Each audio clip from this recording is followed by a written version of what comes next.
Okay, level 3 optimization. Congrats on making it this far. And if you haven't, I'd encourage you to watch my other two videos, level 1 and 2, on exercise selection and the building blocks of building muscle. So let's get into some more advanced topics here. Like many of you, I fell into the trap of skipping cardio. And look, that is probably one of the worst things you can decide to do because a health body works better overall and you function better inside of the gym. So why should you do cardio? One, you get an improved body composition. This is your muscle mass to fat ratio. Cardio circulates blood flow, so to the muscles that you train, you can get the waste out of there and get nutrients there to help them recover quickly and to help them gain muscle faster and better. Again, this will be good on rest days where you gotta circulate your legs, circulate your blood flow so you can recover the best way possible. It's improved conditioning in sports and even your tank when you're lifting. So conditioning, you can crank out some more reps, right? In sports, obviously, you can go play for longer without getting tired. And I'll cover the different kinds of cardio later on in the video, but this is just for now.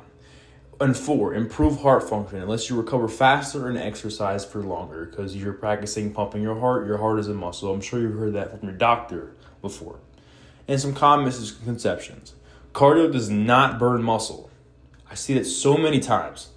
What burns muscle is when you don't eat enough protein and you don't eat enough fruit. But cardio will help. Go look at wrestlers. Go look at football players. You'll realize that whatever you're thinking before is not right. 2, cardio will not turn your fast twitch muscles into slow twitch muscle fibers. If you train your fast twitch muscle fibers, you will not lose them. You have a preset mixture of fast twitch and slow twitch muscle fibers, and you won't convert over by just doing your cardio. You convert over by only doing your slow twitch movements and not doing any fast twitch. So as long as you're lifting, you'll be fine. If you don't know anything about what I just said, just ignore it. And 3, cardio alone will not get you lean.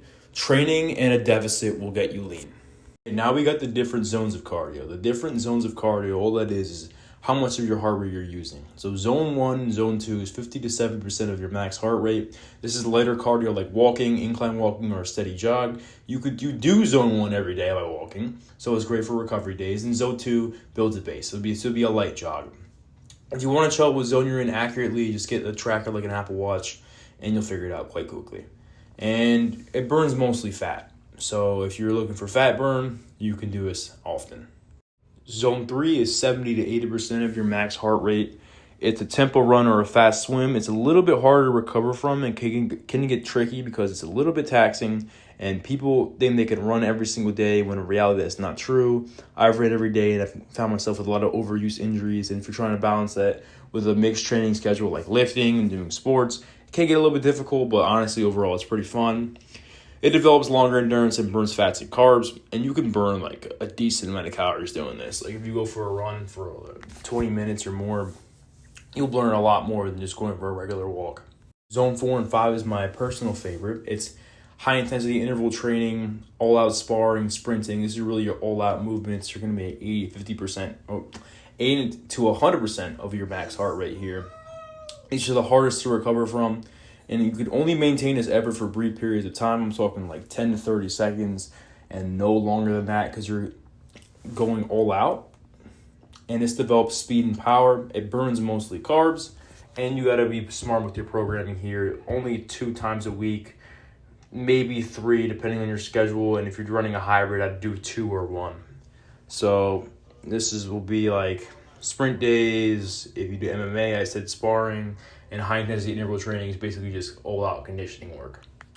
Okay, next block, very important. Again, stretch and mobility work. I personally static stretch after my workouts in particular muscle groups. So if I hit legs one day, I'll stretch my legs. Hit upper one day, I'll stretch my upper body. And every single day, I also do mobility work. This is like low-intensity stuff. Things you could do every day, like 90-90s, world's greatest stretch, stuff like that. But long-term, if you have a mobility issue, increasing your range of motion on exercises and strengthening your muscles through these new ranges of motion is how you build true mobility. Being able to move and being strong in these positions is the most applicable form of exercise you can get if you want to get strong in deep ranges of motion. So like if you have a back problem and you trying to go pick something up, getting strong in a lengthened position of your lower back will be your best bet, rather than just spamming Cobra stretch every single day. Great guy for this is Knees Over Toes guy. He's also known as Ben Patrick on social media, and you could treat your mobility like you would any other strength training and do progressive overload. Next, we get on to the frequency and workout splits. So this is how often you're training and what you're doing per week. Frequency is like how often your muscles need to be trained or they shouldn't be trained for an ample stimulus. Muscle groups need to be trained 2 to 3 times per week every 48 hours to grow out their best.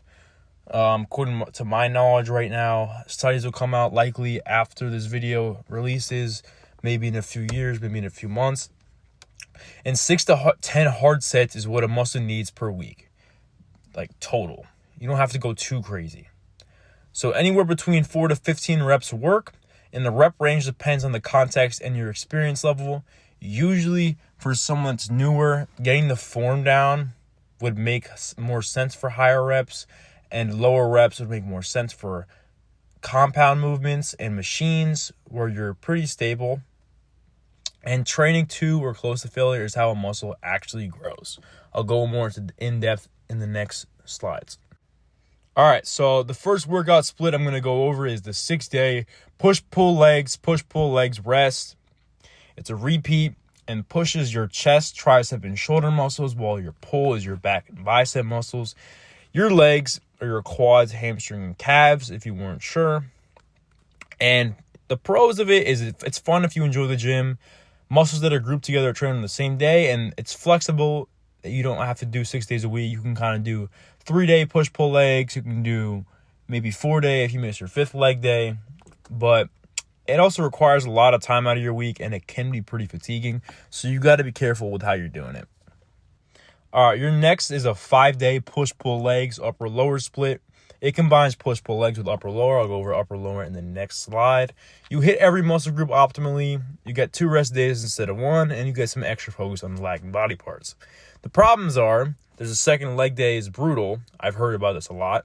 I haven't done the 5-day or 6-day split yet, but I'm going to give it a shot during the winter. And the cons are also 3 to 2 ratio upper days to leg days, meaning that your upper will get more stimulus in your legs, possibly causing a lacking muscle groups, and fatigue and overlap from workout to workout. Your next is the 4-day split. It's upper, lower, rest, upper, lower, rest, rest. You can do upper, lower, rest, rest, rest. That kind of sounds like a poem. But it's the best split for gains in my opinion. I'm currently running this as I'm injured as of May 31st, 2026. And the pros are it's great if you're playing sports. So like if you got a jiu-jitsu, you can do this, and then you can do jiu-jitsu after. Like it's totally manageable. It hits your frequency 2 times per week well in those 48-hour windows that I mentioned before. If you keep sets 20 or under 20 per workout, you don't have to spend too much time in the gym. But what I find is if people program it wrong, it can be a long workout, and your muscles will be fresh for each session. Cons, again, if programmed wrong, it can be long. And also, it's a little bit repetitive and can get boring at times. And the muscles at the end of the workout tend to get hit less. How to negate that is put the muscles that are lagging first. But I'll talk about lagging muscles in another video. Last but not least, you got your 3-day full body every other day, or your full body upper, lower. In my opinion, this is the most optimal split, especially if you're a busy person. If you're not busy, then okay, you could train more. But I'm trying to juggle 2 businesses here. So I'm doing 3-day split most of the time. This will be, as I said, full body every other day, or full body rest, lower rest, upper. So the pros of this, still hits muscles effectively, and you can see great gains with this.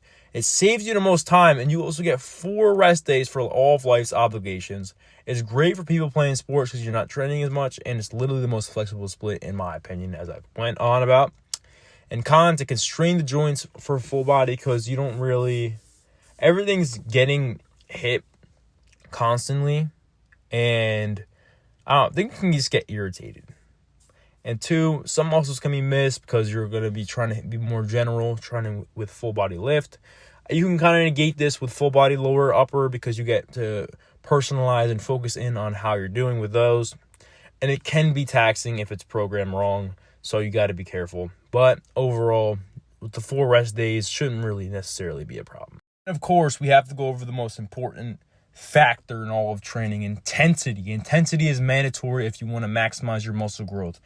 Empty the tank on each lift. All the pent-up emotions, there's no reason to hold them in. Empty the tank on each lift. Go to failure, right?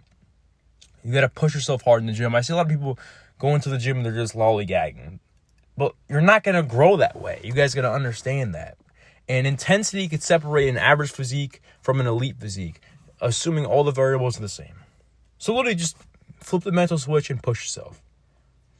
So now, training to failure. If you train to failure as a beginner, you're going to learn how far you can actually go. And eventually, over time, you'll learn a kind of gauge. And that's when you'll understand reps in reserve. Reps in reserve is literally just all the reps you have in the tank away from failure. So if I say there's 2 reps in reserve, it means you're 2 reps away from failure. It's good to have a gauge of this because those last couple of reps are the ones that are really growing your muscles now. So if you see in a workout program 2 RIR, that means you want to be, in your brain, an estimate, 2 reps away from failure, right? And obviously going to failure each time is going to cause a lot of volume and a lot of fatigue issues. So you don't want to do that. Drop sets. So assuming you're not training completely optimal, drop sets can be fun. But the thing with drop sets are they're going to be a lot of extra volume and fatigue to recover from. You're not going to be able to push as hard. But, I mean, as a beginner, I don't see a problem with it. So give it a shot, see how your body reacts, and again, adjust from there. High rep discussion, same thing. We see a lot of low volume, high intensity stuff. I'm going to explain that eventually. But you guys got to see how your body responds to that. If you are a beginner, I'd recommend high reps to get the form down, and then low volume once you get the hang of it, because it's just less fatigue to recover from. You could train more optimally. And once your form's down, once you get there to optimize, low volume, high intensity, it's been a common discussion on all over social media, and we just got to decide what's right for you. Again, the last 0 to 2 reps are the ones that drive hypertrophy. That's where reps in reserve comes into play. And this makes, say, a 6 to 8 rep set just as effective as a 12 rep set, because the last reps are the only ones that matter. Now, if you can go to a destination, you have a 20-minute drive and a 40-minute drive, which way would you take? Most would say shorter, so that's why I'd recommend low volume, high intensity. But there's other factors that come into play. Doing more reps may add unnecessary fatigue, but I'd give it a shot yourself. So if you want the best bang for your buck, stick with low volume, high intensity. But if you're still learning, give high volume a shot. That was all I had for you guys today. So if you haven't, again, go watch level 1, level 2, level 3. And obviously, hope you took and got a lot of information out of this. If you need to, save the video, come back and watch it, and be ready, because I got more in store for you guys. And as always, stay relentless.